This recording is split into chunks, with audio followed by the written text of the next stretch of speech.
देखती आंखों सुनते कानों को, अशरफ अली बस्तवी का आदाब।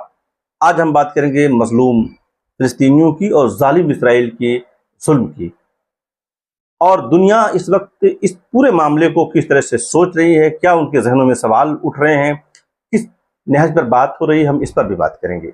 तो आइए हम शुरू करते हैं अपनी गुफ्तगू। सबसे पहले मैं आपसे दरख्वास्त करूंगा, अगर आप हमारे चैनल पर नए आए हैं तो सबसे पहले तो हमारे चैनल को आप सब्सक्राइब कर लें, ज्वाइन कर लें, और अगर आप सोशल मीडिया पर इसको आप शेयर करेंगे तो हमें खुशी होगी कि आप हमारी इस बात को, हमारी गुफ्तगू को आगे पहुंचाने में हमारा ताउन कर रहे हैं। तो आइए हम आगे बढ़ते हैं। इस वक्त दुनिया में ये बहस चल रही है कि क्या 7 अक्टूबर को हमास ने इसराइल पर हमले के दौरान 1000 से ज़ायद इसराइली सिविलियंस, फौजियों और गैर मुल्की शहरियों को मारकर और 250 के लगभग आइंदा की सौदेबाजी के लिए अगवा करके इसराइल 1 लाख से ज़ायद फिलिस्तीनियों को मारने, ज़ख्मी करने और नस्लकुशी करने का सुनहरी मौका और मगरबी ताकतों के हाथों में इसराइल की खुलकर मदद करने का बहाना थमा दिया है? क्या हमास ने इसराइल की ताकत का अंदाज़ा लगाने में संगीन गलती करके पूरी गज़ा पट्टी को एक खंडर में तब्दील करवाया, या उसने सोच समझ करके इसराइल को एक दलदल में फंसा दिया है जहां पूरी दुनिया पहली बार इस इसराइल के जुल्म को देख सकती है और जिसे फिलिस्तीनी पिछली सदी से देखते आए हैं? दरअसल बात यह है कि ओस्लो समझौते की आड़ में पीएलओ को एक तुफैली दर्जा देने के बाद इसराइल को मुकम्मल यकीन हो गया था कि हमास या इस्लामिक जिहाद जैसे ग्रुपों के जहन में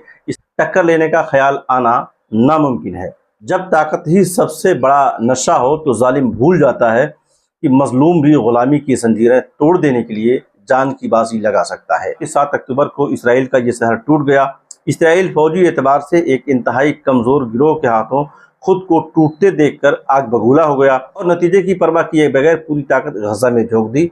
मकसद बदला लेना नहीं बल्कि पूरी पट्टी को इंसानों से साफ कर देना तय किया।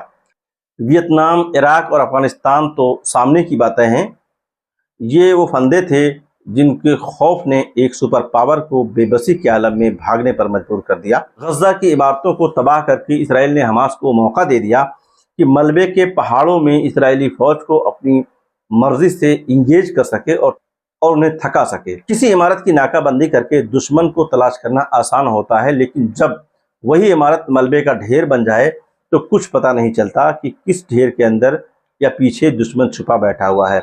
मुश्किल ये है कि मलबे की जंग में टेक्नोलॉजी भी एक हद से आगे काम नहीं करती।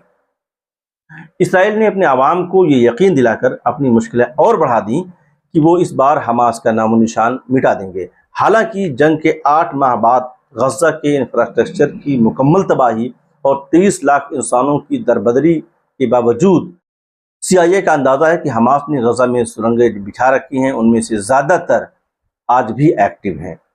हर जंग को एक ना एक दिन रुकना ही होता है। ये अलग बात है कि अमेरिका को ये एहसास गज़ा में 40,000 लाशें गिरने के बाद हुआ है। आप देख रहे थे एशिया टाइम्स। हमने आज पेश की फ़लस्तीन के ऊपर जो सवालात उठ रहे हैं, ख़ासतौर से हमास की जो स्ट्रेटजी है उसको लेकर के जो एक इंटेलेक्चुअल तबके में बातें हो रही हैं अलग अलग अंदाज में, उस पर हमने बात की और हमने कोशिश की कि हम ये बता सकें कि वहाँ पर जो सूरत हाल है वो किस तरह से बदल रही है और कौन किस मोड़ पर खड़ा है और कौन किस एंड पर है। बहुत बहुत शुक्रिया।